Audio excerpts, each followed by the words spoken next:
quero te ouvir, Mário, porque você teve a sensação, você trouxe, entrevistou todo mundo, você caminhou também lá, quer dizer, você fez a reportagem em loco, aquilo que a imprensa, toda a imprensa deveria fazer, né? E não só a nossa e alguns outros poucos veículos. Cláudio, eu tive na caminhada na quarta-feira da semana passada, eu passei um pouco de Cristalina, eles ainda estavam em Minas Gerais, quando a gente passou um pouco, né, da divisa, e eu fiz um pedaço da caminhada com eles. E desde o começo dessa minha cobertura, desde esse dia, eu já recebi algumas mensagens: Mariana, o Nicolas está caminhando de fato? Mariana, mas eles estão caminhando mesmo? E muitas questões querendo abrir algum precedente para não ser verdadeira a caminhada. E aí, eu em algum momento fiz uma análise, enfim, meu pai foi comigo para lá, foi comigo para a manifestação, e a gente conversa muito, troca muito sobre essas coisas, e aí a gente estava falando sobre como o Nicolas utilizou também de uma coisa que conversa muito com o povo. E aí, quer você goste da figura Nicolas Ferreira, quer não, quer concorde, quer não, é um fato que Nicolas Ferreira hoje consegue conversar com as pessoas, principalmente nas redes sociais, de uma forma que outros deputados parlamentares, na verdade, no geral, não conseguem. Alguns parlamentares ainda utilizam da maneira antiga de release, mensagem de bom dia para conversar com a mídia. Isso não funciona. E o Nicolas vira a notícia. O Nicolas é a notícia. Quantas vezes a gente é pautado pelo Nicolas?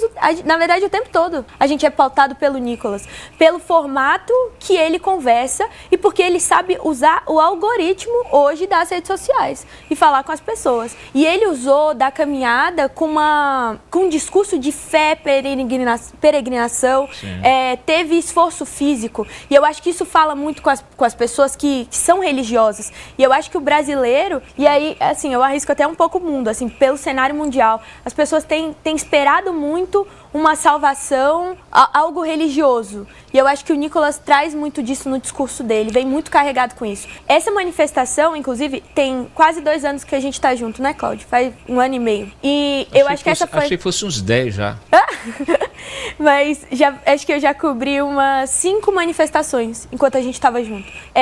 Ontem eu vi um diferencial na manifestação também, que eu acho bom falar, é que não tinha esse discurso do Lula versus Bolsonaro. Assim, pela primeira vez não tinha imagens hostis, seja com PT, seja com Lula, seja com Bolsonaro. Era quase um discurso do agente, Brasil, contra o sistema que está colocando aqui pra gente. Eu fiquei muito na chuva também com o relator da CPI do INSS, o Alfredo Gaspar, e a gente chegou a conversar muito ali no off sobre a manifestação e o que aquilo poderia impactar a CPI. E aí ele falou assim pra mim isso aqui significa lavar o sistema, Mariana. É a gente contra o sistema. Exatamente porque não adianta eu pedir uma CPI do INSS, uma CPI do Banco Master, com o sistema que tá hoje, sem eu conseguir trabalhar. Foi um desabafo do relator da CPI. Só deixa eu colocar na boca dele, porque não sou eu que tô falando assim.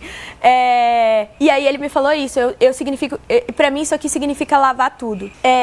Eu acho que isso foi muito importante. E é isso, separa um pouco a pauta, entendeu? Eu acho que traz uma nova cara para as próximas manifestações. Eu nunca vi, assim, não vou falar que nunca vi, porque no impeachment da Dilma, no Limpa Brasil, eu tinha 13 anos de idade, 12, 13 anos. 2013 você tinha quantos anos? 12, 13 anos. 12, 13 anos, sim. Olha só. E aí, eu era pequena ali naquelas manifestações e eu fui todos os dias com meu pai. Inclusive, eu estava no dia que quebraram o Itamaraty todo. Eu era criança, corri da cavalaria. E eu acho que também isso me chocou um pouco ontem. Porque, enfim, eu era criança. Isso vai forjando seu caráter. E assim, a última vez que eu de fato vi Brasília tão mobilizada foi ali, foi naquela situação. Então, acho que me remeteu muito e exatamente esse discurso, nós contra o sistema. Não tô falando que não era sobre Bolsonaro, só tô falando que o discurso mudou um pouco, entendeu? O foco do discurso mudou um pouco. Entendi. Júlia? No sábado eu vi muitas bandeiras com o rosto do presidente Bolsonaro, muitas bandeiras do Flávio.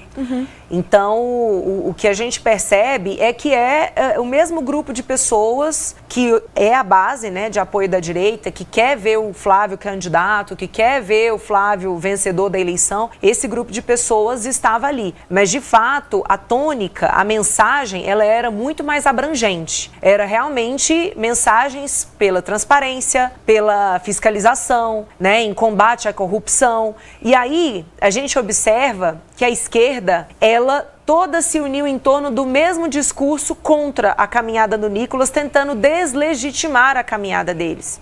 Quando a gente pega o tweet da Erika Hilton, não sei, Cláudio, se você viu, Mário, o tweet da Erika Hilton? Eu não costumo seguir tanto a Erika Hilton quanto você, mas eu vou procurar aqui. Sabe por que é importante? Vou te explicar uma coisa. A Erika Hilton fala exatamente o que a Globo fala. Então eu não sei se a ideia parte da Erika ou parte da Globo. Ou se parte de alguém que financia as duas. Exatamente. É sempre a mesma lógica. Quer saber o que a Globo vai falar? Veja o que a Erika Hilton fala. Então, no tweet dela, ela colocou que Nicolas é um preguiçoso, que ele não gosta de trabalhar, que tudo que ele fez foi, na realidade, para tentar disfarçar o escândalo do Banco Master. E que ele foi um irresponsável de levar as pessoas para a manifestação de ontem, debaixo de chuva.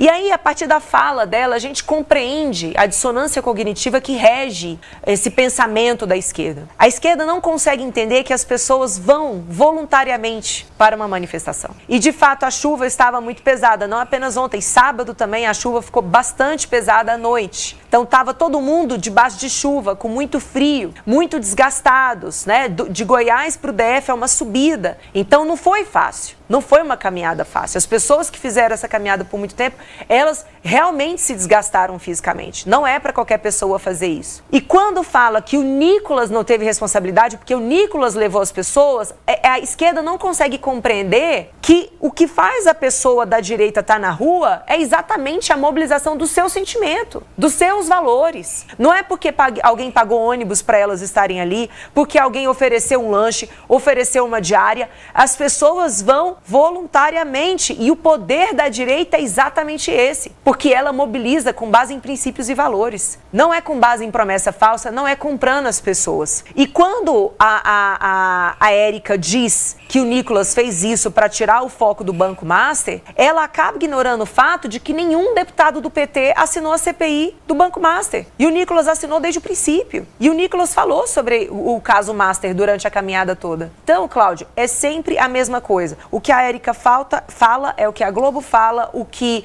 a deputada de São Paulo, a casada lá com outro deputado, o que a Sâmia fala também é sempre o mesmo discurso que a Globo, e o que a gente viu ontem, alguns jornalistas da Globo falando exatamente isso, que a ideia era desviar o foco, que o Nicolas foi o responsável, porque de fato, gente, é melhor da parte deles. A alternativa que eles têm é ignorar a realidade do poder de mobilização da direita brasileira. E a esquerda não tem uma figura, né? Não, você falou do ônibus, eu me lembrei da caravana do Lula, né? Porque como é que a esquerda faz caravana? É assim, desse jeito. Coloca aí a foto, por favor, Brenda. Coloca a foto no ar, porque tem uma diferença enorme. Ó. A caravana do Lula, que ele fez, inclusive logo depois que saiu da cadeia, né? Ele fez essa caravana de ônibus. Então ele ia com os ônibus, uma comitiva. Você pode ver que tem vários ônibus. Alguns desses ônibus é para levar as pessoas que estão aí, posando para foto. Pra fazer volume, né? Então tá ele aí todo perfumado, de chapéu, tá? Chapéu Panamá, presente do Fidel, provavelmente, ou da Odebrecht, enfim. Tá aí todo aí, você não vê uma gota de suor, né? Talvez sue um pouquinho ali, depois ficar um pouco no sol. Então assim, qual o problema da esquerda? Porque a raiva da esquerda, e não é só da esquerda, porque eu vi muita gente aí do centro, muita gente da centro-esquerda, tem até uns da direita que também sentiram raiva do Nicolas, porque, por vários motivos. Um, porque não pensaram, não tiveram essa ideia, né, de fazer uma caminhada. Outros porque são preguiçosos, porque não estão dispostos a fazer um sacrifício físico.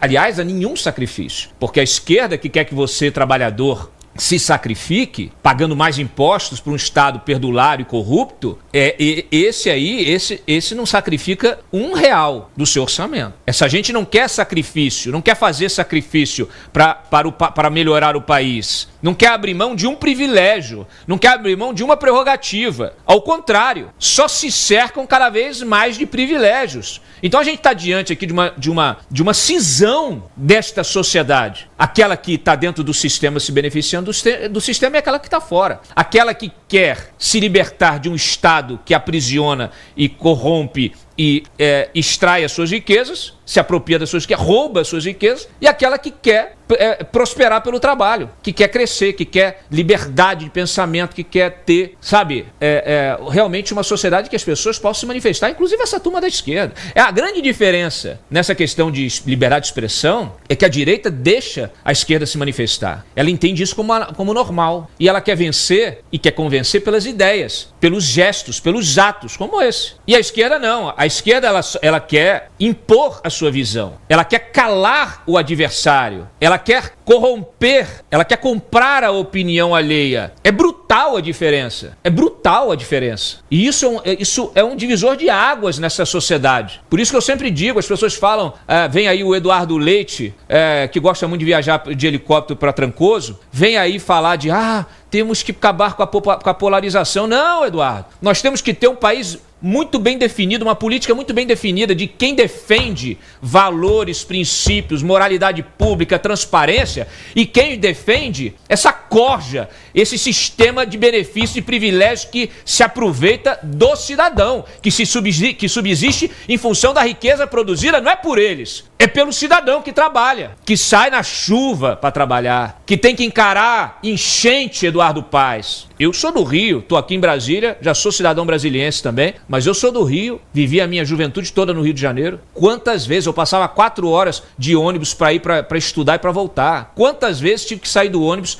abrir porta e andar com água pelo peito? Eu sei, eu conheço a realidade, porque eu vivi essa realidade. Eu sei o que é, eu sei o sofrimento, eu sei o drama. Você entrar numa água cheia de leptospirose, correndo o risco de se cortar, de não sei o que, tá aí naquela coisa, naquela lama. É uma vergonha essa classe política que é incapaz de se sacrificar pelo povo, pelo cidadão, pelo seu país, pela sua nação. Por isso que incomoda tanto o sacrifício físico, porque ele é o mais visível. Por isso que é brilhante a estratégia de Nicolas de fazer essa caminhada.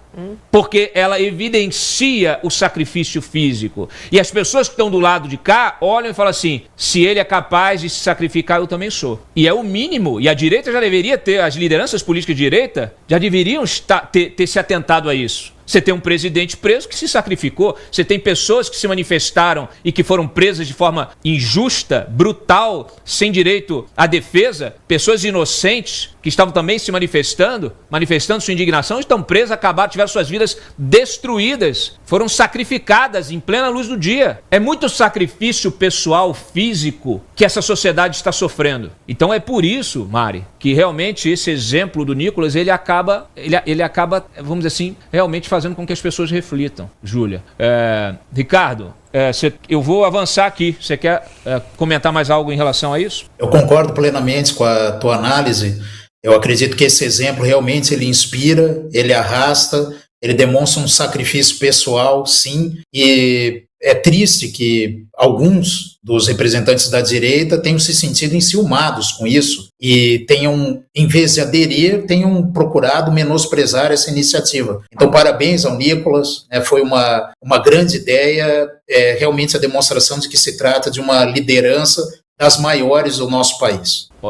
Vocês querem fazer algum comentário desse tema? Que eu vou avançar aqui no Faquin. Não, é que a gente estava falando aqui porque, na verdade, o PT já entrou no TSE para falar que já está usando campanha, né? Uhum. E eu acho que é isso. O objetivo é atingir ele, atingir a candidatura dele. E aí agora ele também tem que ser forte. Porque... Eu sabia que isso aconteceu, eu escrevi no Twitter que eles iam acusar o Nicolas de campanha antecipada. Uhum. Aí, será que o pé de meia é campanha antecipada, Lula? Será que gás para o povo distribuir botijão de graça e campanha antecipada, eu diria a vocês, seus canalhas, que isso aí é abuso do poder político e econômico. É quem está na máquina usando a máquina em benefício próprio para se eleger. E aí é o seguinte, diante dessa ação da esquerda, quem é que entrou com o negócio, com isso? Com o PT? Lindbergh, essa turma. Eu acho que a direita tem que entrar também e começa, que eu já estou avisando há muito tempo. Toda vez que o Lula anuncia um programa desse, é uma janela de oportunidade para que se pelo menos questione. Não vai dar nada, não importa, tem que fazer. Tem que se entrar no STF, ainda que o STF seja esse STF. Tem que denunciar, tem que expor o uso da máquina pública, tem que deixar isso muito claro. É o mínimo, é o mínimo. Político se move da política. Todo gesto de político, ele é calculado pela política. E nós estamos em ano eleitoral. Então, quem quer ter relevância? É claro que o sujeito quer ter relevância. Ele quer furar a bolha, ele quer falar para um público maior. E o Nicolas, ele está falando para um público de hoje e de amanhã. Porque hoje ele não tem idade para ser presidente, mas daqui a 4 anos ele terá. Daqui a 8 anos ele terá. Então, assim, eleição, ou vale a regra, vale para todo mundo, ou não vale para ninguém, Júlia. É interessante como a esquerda odeia a democracia, né? A gente está diante de um evento democrático, uma manifestação popular legítima, pacífica, linda, e a esquerda, ali teve um momento no meio da caminhada, quando o Lindinho disse que iria acionar a PRF, Justiça, eu acho que eles calcularam melhor, eles perceberam que se eles tivessem proibido, teria sido pior. Então assim, não, deixa eu chegar até o final, porque se a gente proibir, a gente cria um fato político, a gente aumenta o impacto da caminhada. Mas o ministro Alexandre de Moraes proibiu que a caminhada passasse em frente à Papuda. Em frente à Papuda. O que é um descompasso com o que aconteceu com o presidente Lula, quando o Lula estava preso, havia ali pessoas acampadas diuturnamente durante o período inteiro de prisão do presidente Lula. Na frente da Polícia Federal. Na frente mesmo, e agora, em relação ao presidente Bolsonaro, o movimento não pôde passar por perto, inclusive não pode ficar acampado em frente à Papuda. Agora, a esquerda odeia a democracia. E a esquerda odeia mais uma característica da direita, que é a capacidade de renovação. Porque a juventude do Nicolas, ela é uma ameaça à sobrevivência do pensamento de esquerda no Brasil. Porque o Nicolas consegue falar com uma juventude que dificilmente os políticos mais velhos de direita conseguiam. O Nicolas não, ele é querido. Por onde ele passa, e Cláudio e Mari, eu fiquei impressionada. As pessoas ficavam assim, desesperadas para chegar o mais próximo possível dele, para tirar a foto com ele, para fazer um filme, e gritavam, força, Nicolas, continua, Nicolas.